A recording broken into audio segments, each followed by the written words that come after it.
Índice doutrinal da Bíblia Ave Maria. Verbete: imagens.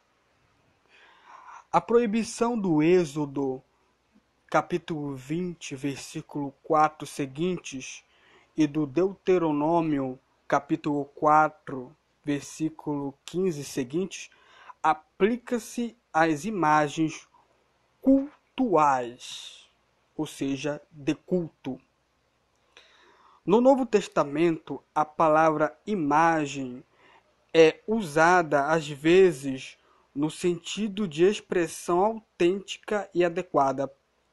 São Paulo diz, por exemplo, que Cristo é a imagem de Deus. 2 Coríntios, capítulo 4, versículo 4. Colossenses, capítulo 1, versículo 15. Colossenses, capítulo 3, versículo 10.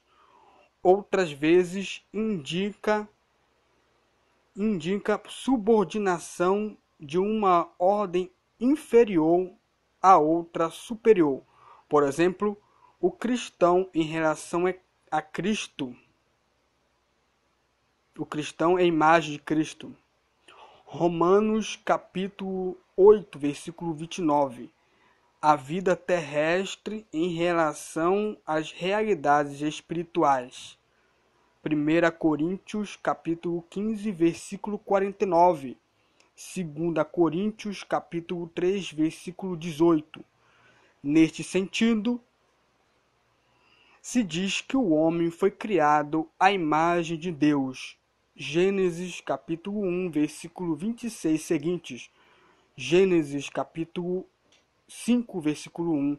Gênesis capítulo 9, versículo 6. Sabedoria capítulo 2, versículo 23.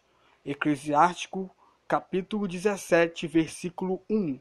Salmos capítulo 2, Salmo 2, versículo 23.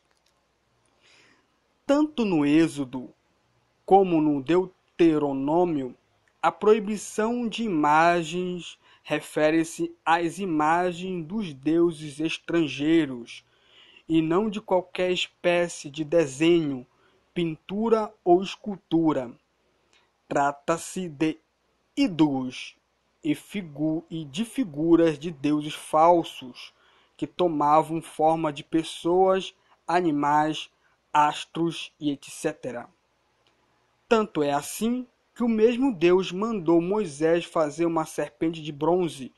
Esta imagem da serpente era prefigurativa de Jesus pregado na cruz. João, capítulo 3, versículo 14 seguintes. Além disso, Deus determinou a Moisés fazer 2 querubins para cobrirem o propiciatório. Êxodo, capítulo 25, versículo 18 a 19 e seguintes. Salomão, quando construiu o templo, mandou fazer também querubins e outras figuras várias, entre as quais leões e bois. 1 Reis, capítulo 7, versículo 29. Nem por isso o templo foi do desagrado de Deus. Com essas proibições, Deus procurava proteger o pequeno povo de Israel, cercado de tantos povos idólatras, e ele mesmo propenso à idolatria, do perigo dessa mesma idolatria. Portanto, ao recriminar os católicos, os protestantes deveriam primeiramente provar que as imagens de Jesus Cristo, Maria Santíssima e dos santos são realmente imagem daqueles deuses estrangeiros. Uma coisa é imagem, outra é ídolo. O mesmo Deus que proibiu fazer imagens de ídolos, mandou fazer imagem não de ídolos, como a serpente de bronze e os querubins. Imagem é uma coisa, ídolos é outro. Ídolos é deuses falsos que tomam a forma do verdadeiro Deus. E os ídolos eram adorados com vários rituais de luxúria, né? Ou seja, sexo. E essas tais imagens eram imagens de fertilidade, eram imagens de imoralidade, como Baal e Asherá, ou Asherá, Moloque, Baal Zebub, né?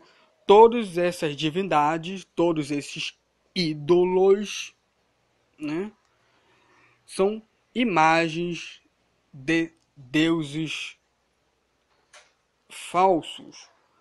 Ídolos também no grego significa, no radical grego significa porneia, que significa imoralidade, e idolatria significa deuses falsos, deuses que, que representavam tudo aquilo que era imoral na vida daquele povo, ou mesmo eles praticavam os mais horrendos sacrifícios, como imolação de filhos, bebês,